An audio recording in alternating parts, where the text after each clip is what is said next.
Ladies and gentlemen, everyone you love will die. Everything you build will crumble. Everything you say will be forgotten. Everything you do will come to nothing.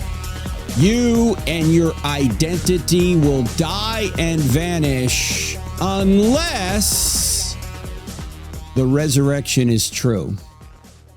Yes, the resurrection of Jesus of Nazareth. If that is true, then there is an eternity and there is a purpose to what we're doing here. There is an afterlife. What you do here does matter, not only for time, but also for eternity. But if the resurrection isn't true, then everyone you love will die and everything you build will crumble and everything you say will be forgotten. Everything you do will come to nothing. You and your identity will die and vanish. Pretty stark contrast.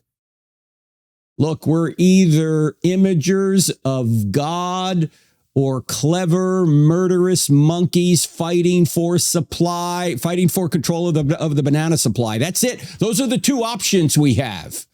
Oh, Frank, it's not that black and white. No, it pretty much is. Either there is a God who will resurrect us or there isn't. Those are the options we have. And as we come into the celebration of Jesus' resurrection, we colloquial call Easter this week, I thought I would give some of the evidence that Jesus did rise from the dead. Now, we can't go into great detail. That's why people write books. As you know, Gary Habermas is in the middle of writing a 4-volume, 4,000-page set on the resurrection. He's put out the first 2. We have a much more succinct version of that. And I don't have enough faith to be an atheist, but Gary goes into all the details. We're just going to try and give you 3 reasons today as to why Jesus rose from the dead. And this comes out of a trip I just went on to the Dayton, Ohio area. I just got back this Tuesday. And when I was there, I spoke at Wright State University. I spoke at a church, and I also spoke at 2 high schools in the area. And they wanted me to talk about the resurrection. And so I said, what can I do in about 45 minutes for young people on the resurrection? So I'm taking elements of what I did in those presentations to those let's see, we probably had about 200 in one group. We had about 350 in another group. Those about 550 high school and middle school kids I spoke to. And then we had, 200 or 300 at Wright State University. By the way, we had some great folks at Wright State. Larry Sanger joined us, the guy that we had on a couple of weeks ago for the fact that he just became a Christian. He's the co-founder of Wikipedia. It was good to share a meal with him and see him at the venue. And then there were some great people in the Q&A line at the very end of the Q&A line. It was an hour-and-a-half presentation at Wright State, and there was almost 90 minutes of questions. And you can see this on our YouTube channel. If you look at the Wright State live video of this, the live stream, just go to the Cross-Examine YouTube channel, Cross-Examine, 2 words, and look under the live button, and you'll see Wright State there. This woman came from India and was living in India when she says essentially she became a Christian by watching our YouTube channel, the Cross-Examine YouTube channel in India. I also had another lady meet me at the book table, said she was from Singapore. And in Singapore, they get the YouTube channel as well. And that helped her quite a bit as well. So those of you who donate to us, all this is funded by you. We're a nonprofit. So any kind of success we have is largely funded by the donations you give us. So thank you for doing that. I also want to mention that we are expanding. I mentioned this at the end of last year, that we're expanding into other languages. We are now in 13 languages around the world. We have websites set up in these different languages, and we're putting out content. We've already translated over 3,000 videos and several hundred blog articles in this. And if you want to be a part of this, if you speak another language, you can actually help us. We have some opportunities in Cross-Examine International. I want to give you the website right now before I get into the resurrection issue. Go to careers.crossexamined.org. That's careers.crossexamined.org. careers.org, and you'll see several opportunities there. Some of them are volunteers. Some of them might be even paid positions, especially if you speak another language or you have video or digital marketing skills, that kind of thing. Careers.crossexamine.org. Check it out. We need your help to expand in these 13 languages around the world, trying to get our content out there. So check all that out, careers.crossexamine.org. Okay, let's talk about the evidence for the resurrection. In the book, I Don't Have Enough Faith to Be an Atheist, we have a chapter called The Top 10 Reasons We Know the New Testament Writers Told the Truth. We don't have time in this podcast and radio program to go through 10. I just want to speak briefly about 3. How do we know these writers told the truth? And before I get into this, I need to point out that when we do this on a college campus or in a high school campus or even a church, we always point out that the theistic worldview is true. In other words, we give evidence that truth exists, that God exists, and that miracles are possible. And why do we do that? Because so many people today really evaluate all this, not on the basis of the strength of the evidence, but on the fact that they're committed to a naturalistic worldview. A worldview which says that there can't be any supernatural. There are no miracles. Miracles don't occur. Well, if you look at the evidence with that sort of presupposition in mind, there's no way you're ever going to conclude that the resurrection took place. You're going to try and suggest there's some other explanation, a naturalistic explanation, other than a resurrection. That's why we spend a lot of time showing people that the evidence shows this is not just a naturalistic world where molecules bump into one another, and that's all we are. And that's all that exists. There are not just natural causes. There are intelligent causes and even supernatural causes. In fact, if you think all causes are natural, you shouldn't even believe any thought you have. Because if every thought you have is the result of a natural cause, meaning just molecules bumping into one another, then you have no warrant to believe your thoughts are true. You're driven by the laws of physics. So what I'm saying here is that every time you think, every time that you interpret what somebody says, every time you have a conversation with somebody, you are actually participating in some sense in a supernatural process, because it is not all molecules in motion. That can't explain the complete reason why you're conscious, why there are these immaterial laws of logic, why you can reason, why you can arrive at true conclusions based on looking at evidence and saying, oh, I think this is true. That can't be explained by just molecules bumping into one another. You're not just a moist robot. So every time you think, have a conversation, every time you come to a conclusion, you are in some sense participating in the supernatural. And if you deny that, you're using the supernatural to deny it, because thinking involves more than just molecules bumping into one another. And then, of course, we go through the evidence as well, not just that materialism's false, but that God exists. We talk about arguments for God from the beginning of the universe to the design of the universe, the fine-tuning of the universe, the design of life. We talk about the moral argument that there has to be an objective standard outside of ourselves that we're obligated to obey. And we put those 3 arguments together, the cosmological, teleological, and moral arguments. We say that just through these arguments, we have discovered that there is a spaceless, timeless, immaterial, powerful, moral, personal, intelligent creator who created and sustains all things to this very moment. In other words, this is a theistic universe, and those are the attributes of the God of the Bible, and we haven't even opened the Bible yet. Why? Because we're reasoning from effect to cause. The universe is in effect, the fine-tuning is in effect, the design is in effect, the moral law is in effect, and we're reasoning back to a cause that there must be, therefore, a spaceless, timeless, immaterial, moral, personal, intelligent creator who created and sustains all things. If that is true, then a resurrection is possible. And so in that context, now we're going to look at the evidence and see what is the best explanation of the evidence. Was it a resurrection? Was it hallucinations? Was it something else?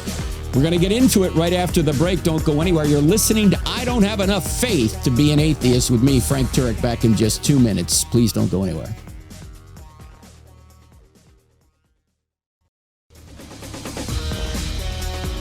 Ladies and gentlemen, this is a theistic universe. In other words, there's evidence that God exists. Even atheists are admitting the universe had a beginning.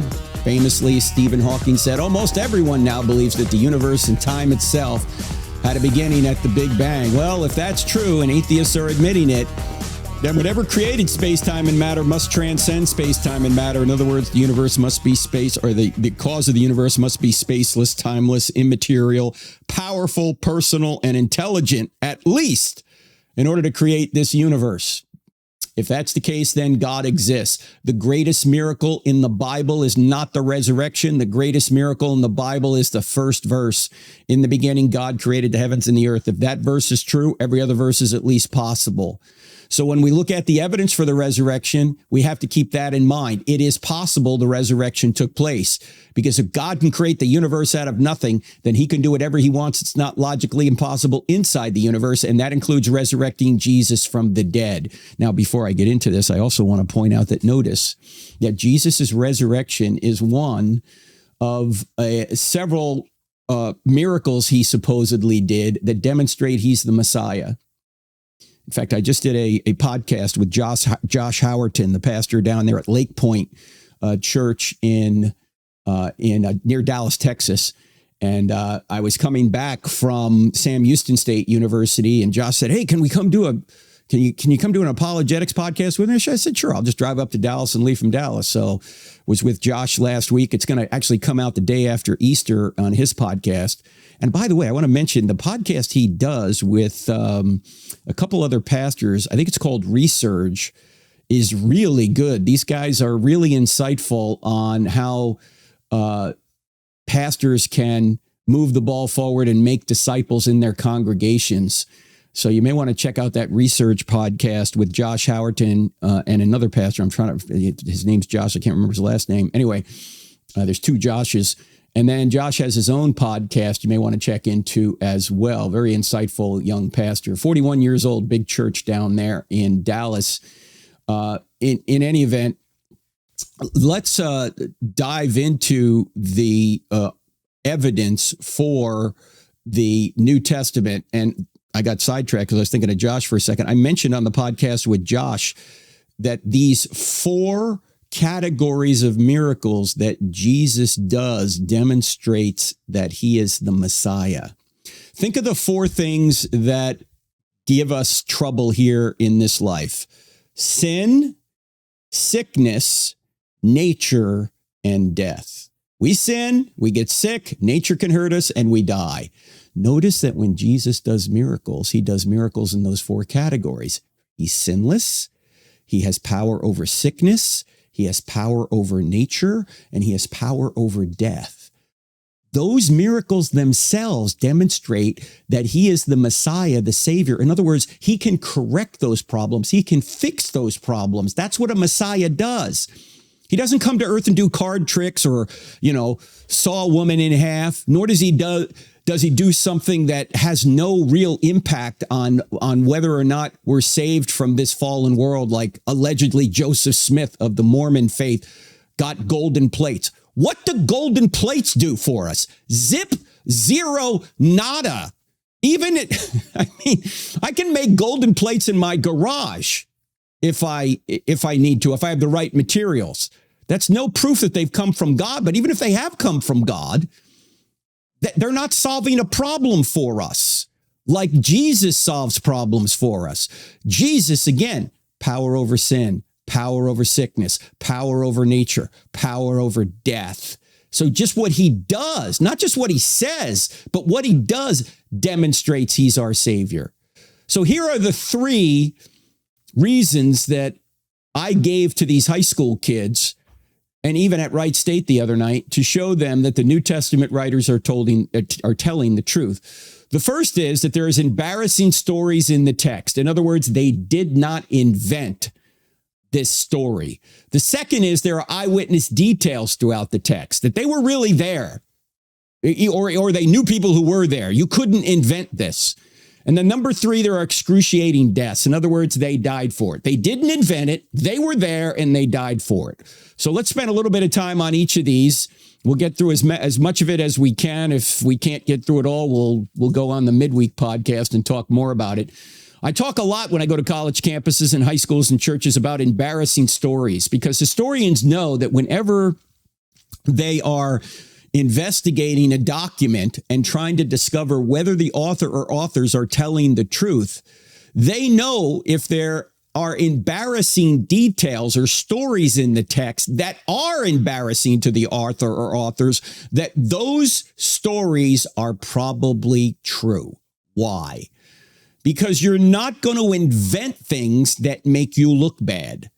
You're not going to invent things that embarrass you. You might invent things that make you look good, but you won't invent things that make you look bad. Now, the New Testament writers, and this is true of the Old Testament as well, but the New Testament writers have filled the New Testament with embarrassing stories and details they never would have invented. That's why we call this the dove factor. They're not making this up. In fact, as Wes Huff has said, they're not the disciples, they're the disciples. Why? Because they don't get it, right? I mean, they don't understand Jesus's mission until he's already ascended to heaven after the resurrection. Then they get real excited about it. Prior to that, especially before the resurrection itself, they kept saying, we didn't know what he was talking about. We didn't know what he meant. They were sad, scattered, skeptical disciples, especially at the crucifixion. And it wasn't until he's risen from the dead, then he teaches and does miracles for 40 days and ascends to heaven, do they finally go, wow, I could have had a V8. Wow, I didn't know this was, we didn't get it.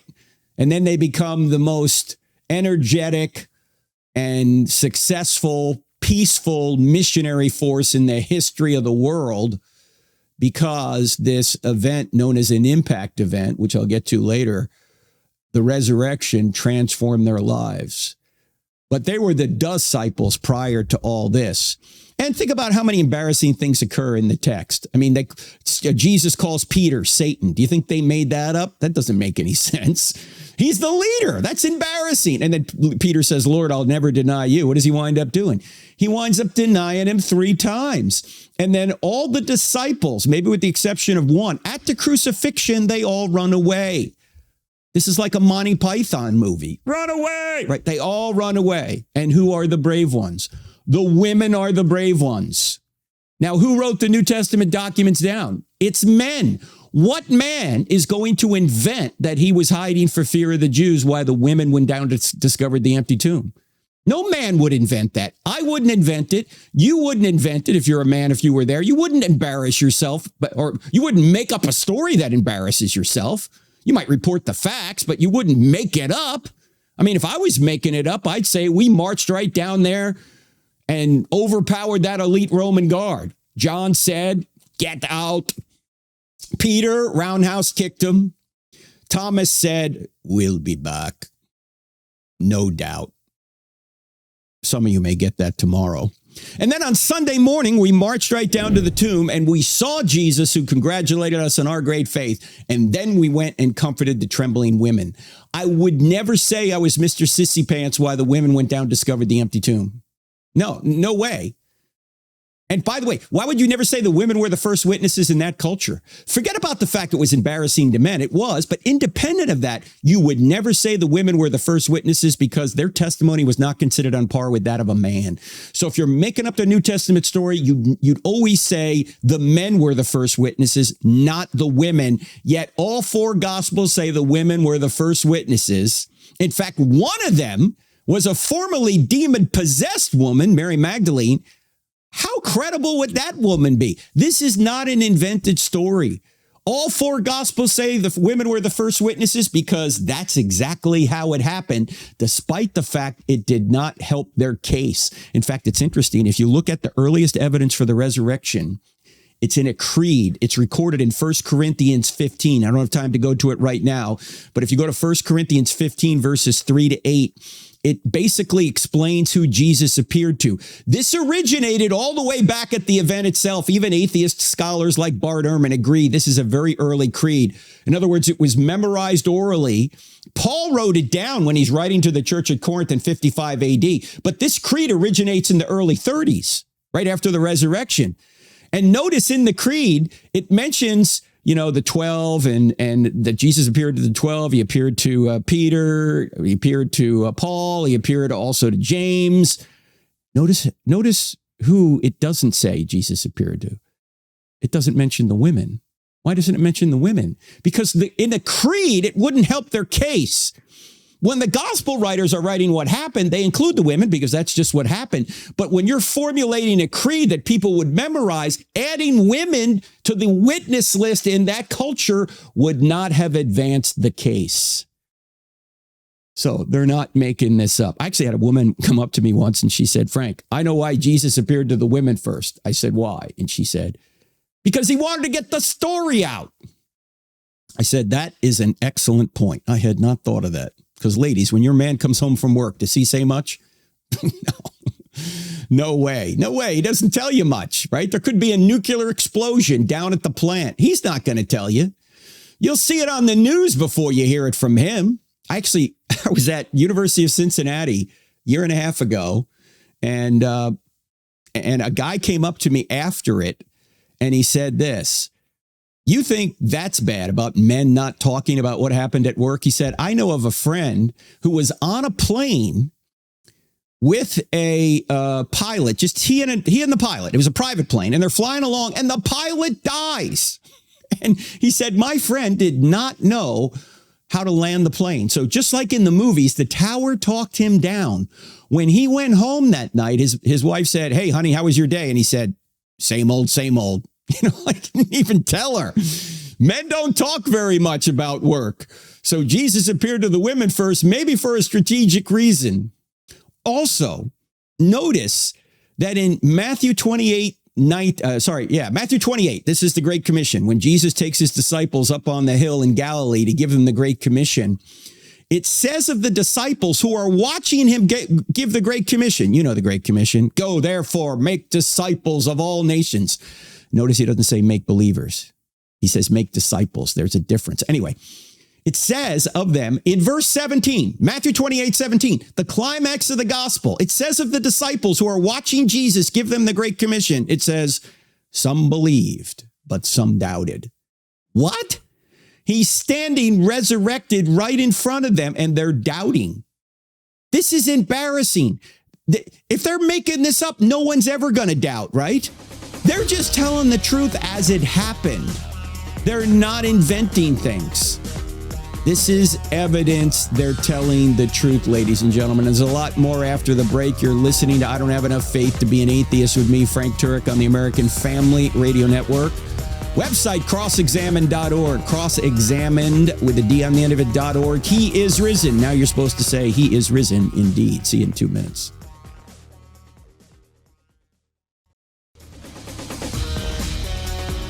Did Jesus really rise from the dead? That's what we're talking about today, because if he didn't rise from the dead, then life ultimately is meaningless. Nothing ultimately matters if Jesus didn't rise from the dead, because we're all just going to die and become worm food. You say, Frank, what if Islam's true? Well, Islam isn't true, friends. I can't go into it right now, but Islam is not true. Look, you got three options if theism's true, and the evidence strongly shows theism's true. You got three major options anyway. You got Judaism, Christianity, and Islam.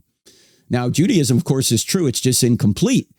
Christianity completes Judaism, and Islam comes along 600 years after Jesus and tries to tell us what happened to Jesus, namely that he didn't rise from the dead because he never even died. Well, why are we going to take a person that comes along over 600 years later to tell us what happened to Jesus when the eyewitnesses who saw Jesus, touched Jesus, ate with Jesus, and then went to their death saying he rose from the dead, they say he rose from the dead.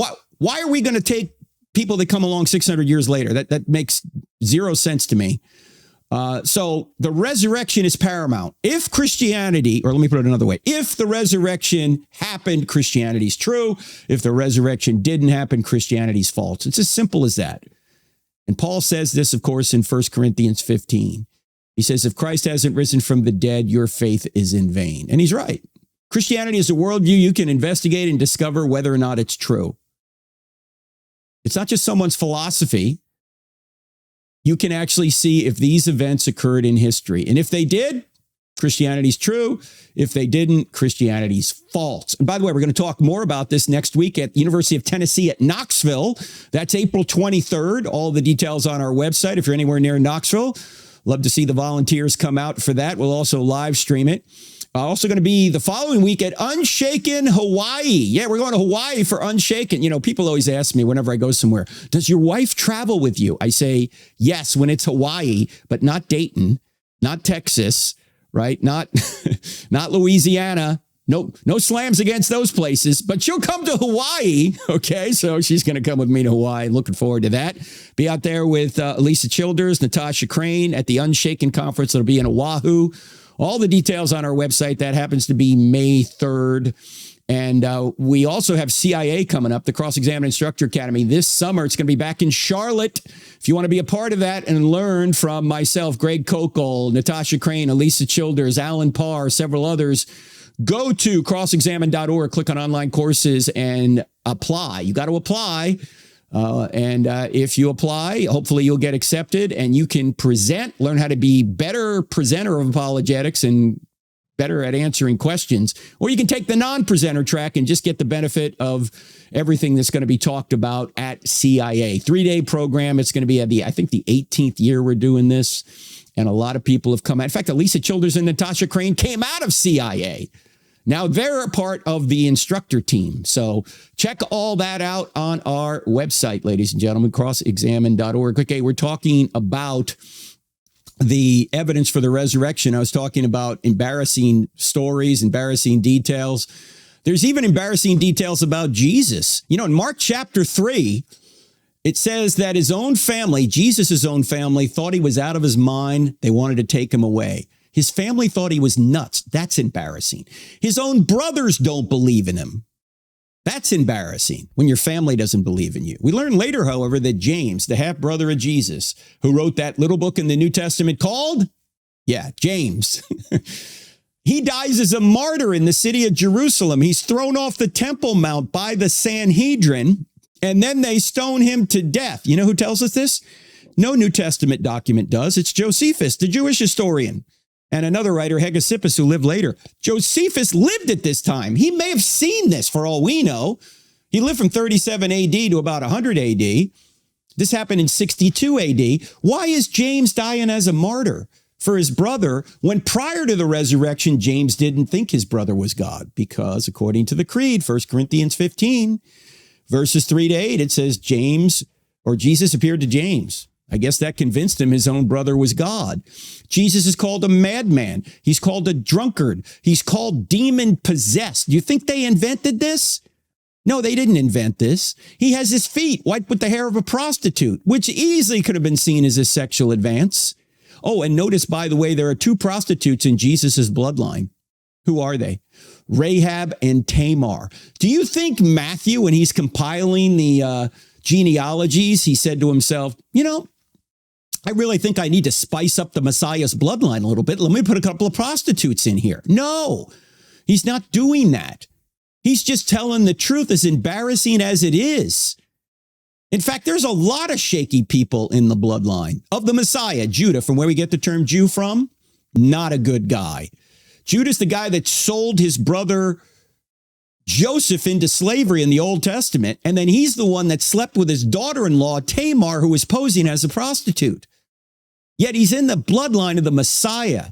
So's David. David, a man after God's own heart. Yeah, but he's a liar, adulterer, and a murderer. Gee, I guess there's hope for the rest of us then. I mean, how is this guy in the bloodline of the Messiah? So's Bathsheba, by the way. And when Matthew gets to her name in the text, he doesn't mention her, but he says instead Uriah's wife. That's a slam. Why? Who's Uriah? Husband of Bathsheba, whom David had killed so he could cover up the crime with Bathsheba. In other words, he's telling the truth, but it's actually an embarrassing truth about Bathsheba when he calls her Uriah's wife. Look what David did. Now, ladies and gentlemen, you don't find this kind of negative information in the histories of other ancient cultures.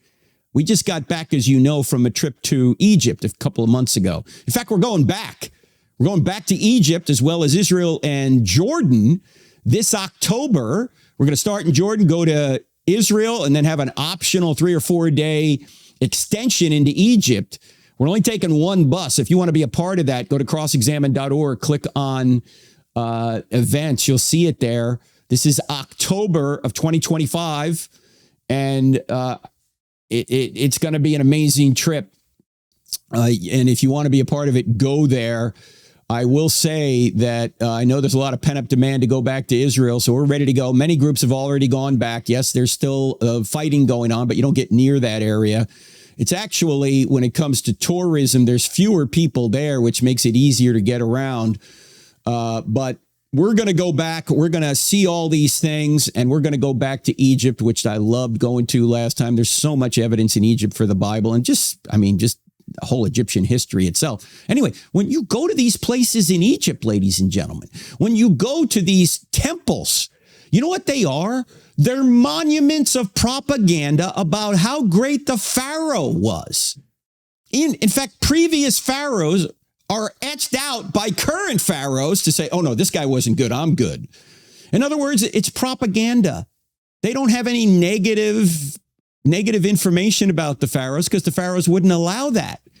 You don't find that in the Bible. In the Bible, you get all the warts and sins of the people, of the Jews and the new Christians, because they're just telling the truth. This is why Dennis Prager, the conservative Jewish man, who, by the way, you should still pray for. I think he's still recovering from a terrible fall. Dennis says this. He says, the main reason I know the New Testament, or let me back up. He says, the main reason I know the Old Testament is telling the truth is because no people group would ever invent such an embarrassing history of themselves. Yeah, I mean, look at the Old Testament. It's just one major sin after another about God saying, quit worshiping other gods, follow me. I mean, how many kings are good? Very few. None on the Israeli side, a few on the Judah side. This is a obvious, true account of what happened. King Ahab didn't write 1st and 2nd Kings. Why? Because, and all the other kings who were evil didn't write it either because they never wouldn't put up with this propaganda that, or they would try and write propaganda, I should say, about how great they were, when in reality they weren't, because the writers of the Old Testament, as well as the New, aren't writing propaganda. They're writing what happened, and it's embarrassing. That's one reason we know they're telling the truth. And also, if you're making up a Messiah to the Jews, first of all, you don't crucify him like a criminal. You don't hang him on a tree, because according to Deuteronomy 21:23, anyone who is hung on a tree is under God's curse. Well, Jesus was under God's curse. What curse? The curse of sin we all put him under. But if you were making this up, you would never say Jesus was hung on a tree, because that person would be considered under God's curse by the Jews themselves. In fact, think about the trees, the two trees you find in Genesis. You find the tree of life, the tree of the knowledge of good and evil. Fast forward all the way to the end of the book of Revelation. The Bible is very symmetrical. You'll find the tree of life again. Well, you know, there's a tree in the middle. What's the tree in the middle? The tree in the middle is the tree they hung Jesus on.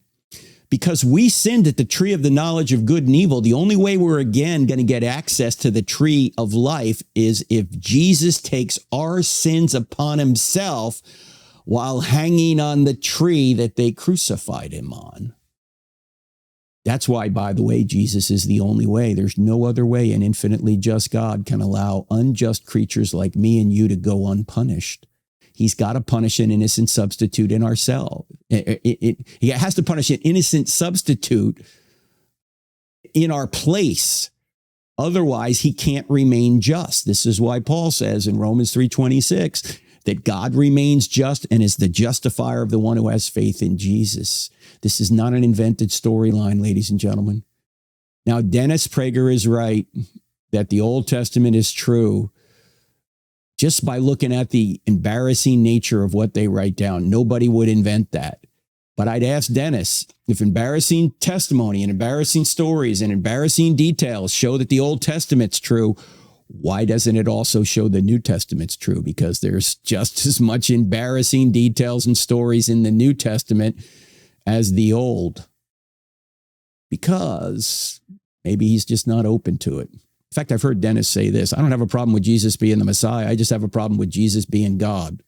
Okay, you can have a problem with it. And unfortunately for you, he actually proved he was God in so many different ways. In any event, embarrassing stories show that, not beyond all doubt, we could be wrong, but beyond a reasonable doubt, that they are telling the truth. Now, what about the eyewitness details? That's the second reason. We can prove that they were there because there are so many eyewitness details that only eyewitnesses would know. And so right after the break, we're going to get into that.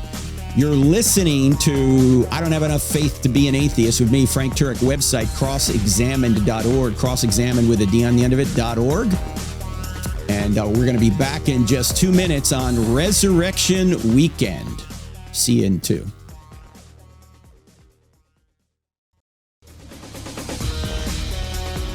Ladies and gentlemen, I mentioned at the top of this program, we're talking about the evidence for the resurrection, that quite frequently people who look at the evidence for the resurrection already, due to their worldview, have a bias against believing in miracles. They say miracles can't occur. And so no matter how strong the evidence is for the resurrection, they're going to say it's got to be something else other than a resurrection because we're not open to a resurrection. Of course, they don't see it that way, but that's exactly what's going on. And the question is, what is the true worldview? I made the case earlier that the true worldview is this is a theistic worldview. And if Jesus has risen from the dead, it's not just a theistic worldview, it's a Christian worldview. That the same being that walked out of the tomb 1,992 years ago, if in fact he did walk out of the tomb, is the same being in whose divine nature created the universe out of nothing. Now, if you want to learn how to better arrive at the true worldview, then you want to take the online course called Conversations with the Faith, Worldviews with Dr. Brady Blevins. Brady has done some great online courses with us. He's just done courses on Mormonism, on Jehovah's Witnesses, and on Islam. This course is going to show you the differences between monotheism, polytheism, pantheism, atheism. And these 4 worldviews are going to be covered in 4 weeks. And what is the true worldview? He's going to help you see that so you can help yourself and help others, maybe your kids or grandkids, on how to arrive at the right worldview. That's critical because it doesn't matter how much evidence you give for the resurrection. If they've already decided this is an atheistic worldview, forget it. They're never going to be open to it. So check out Conversations with the Faith. I think this course starts about May 1st. And if you're listening to this a little bit later than that, you can still join. If you take the premium version, you can you'll have 3 interactive group live Zoom sessions with Brady to ask any question you want. You'll also learn from one another. Go to crossexamined.org, click on online courses. You'll see it there. Conversations with the Faiths, Worldviews. Okay, what other evidence do we have that the New Testament writers are telling the truth? I said at the top of the program, the first one is embarrassing stories. The second is eyewitness details. Now, as I mentioned in the book, I Don't Have Enough Faith to Be an Atheist, we have the top 10. We're just looking at three prominent ones. Eyewitness details, they were there. How do we know they were there? Well, one of the ways we know is they put historical crosshairs in the text. Like, for example, if you look at Luke, who wrote, of course, the Gospel of Luke and the book of Acts, here's how Luke describes the time that he is describing, beginning in what we call chapter 3. Chapter 3, verse 1 to 2 says this. Now, ladies and gentlemen, as I read this short section of the Gospel of Luke, I want you to ask yourself, does it sound like this man is making up a story? In other words, does this sound like a once upon a time story? Here's what he says.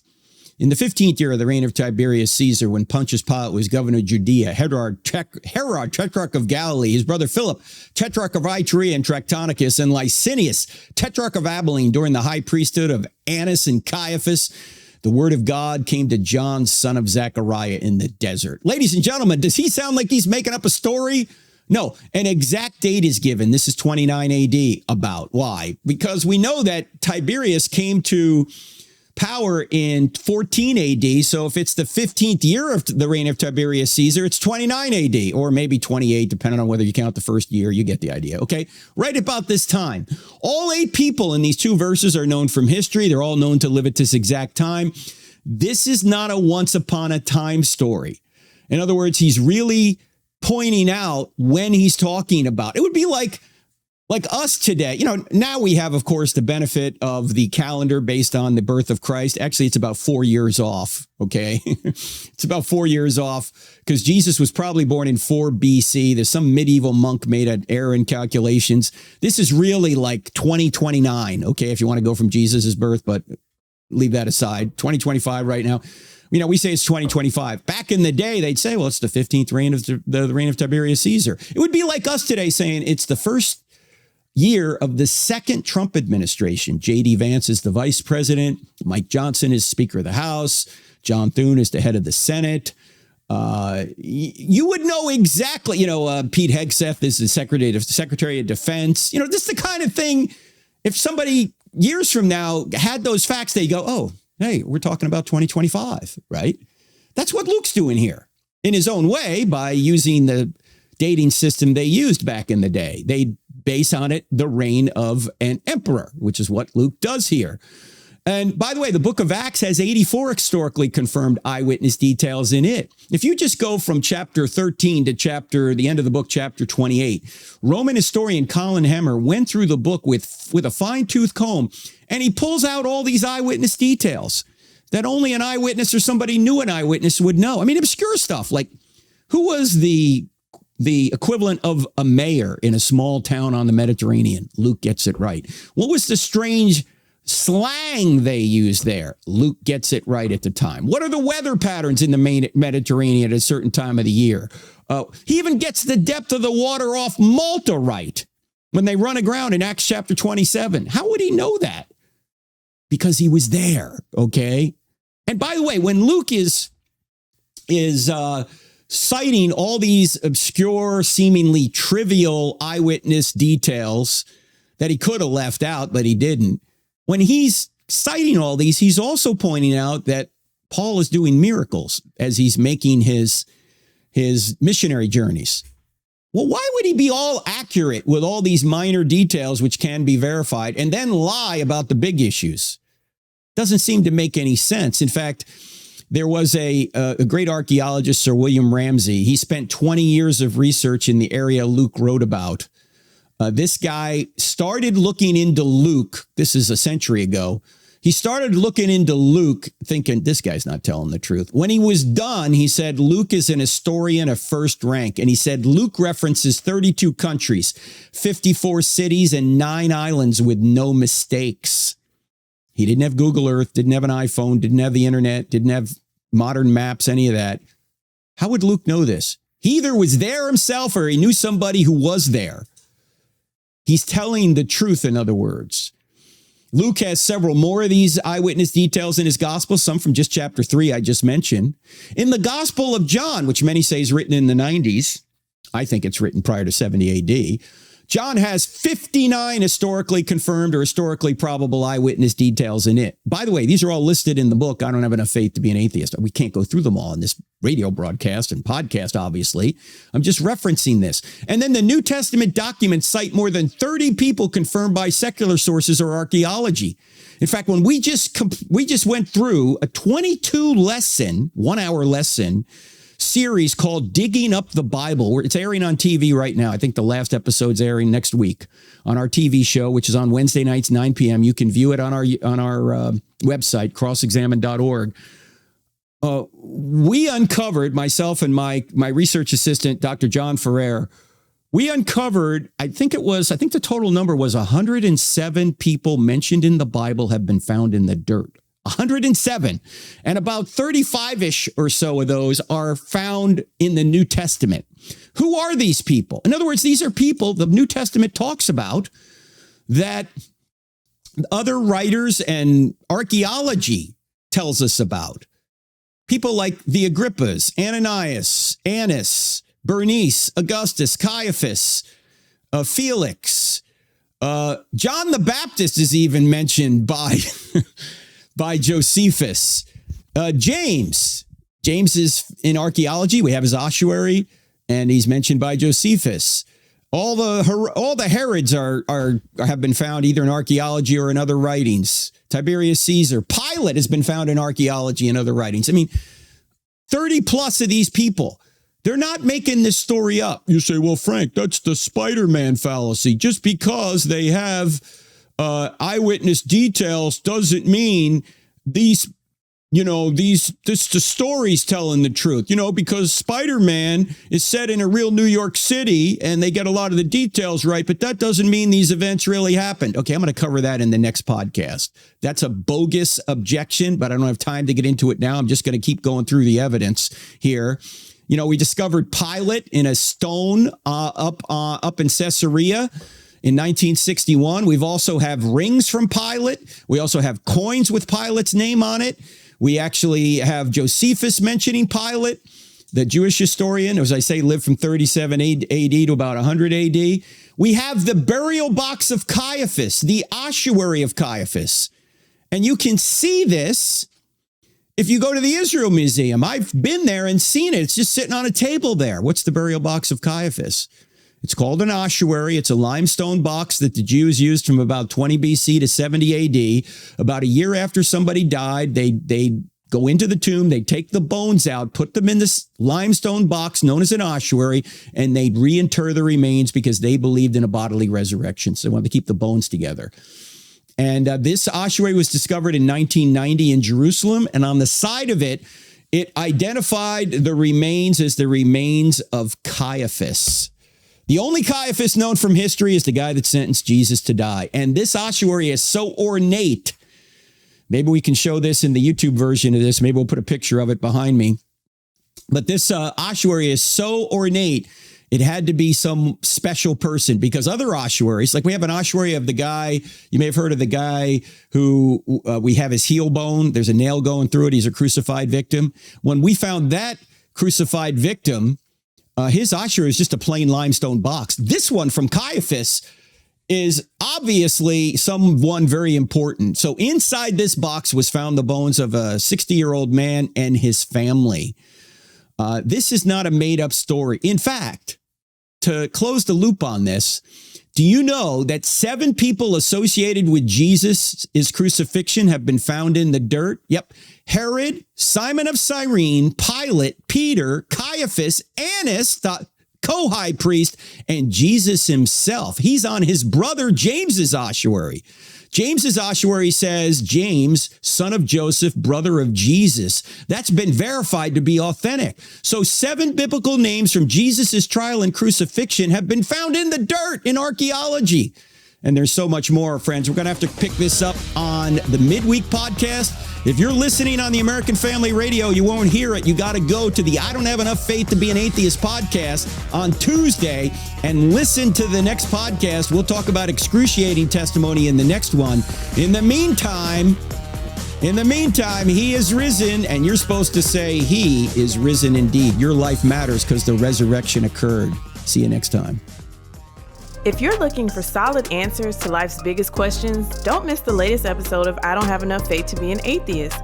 Find it on Apple Podcasts, Spotify, Pandora, iHeart, OnePlace, and Podchaser. Tune in, discover the truth, and share it with someone who needs it.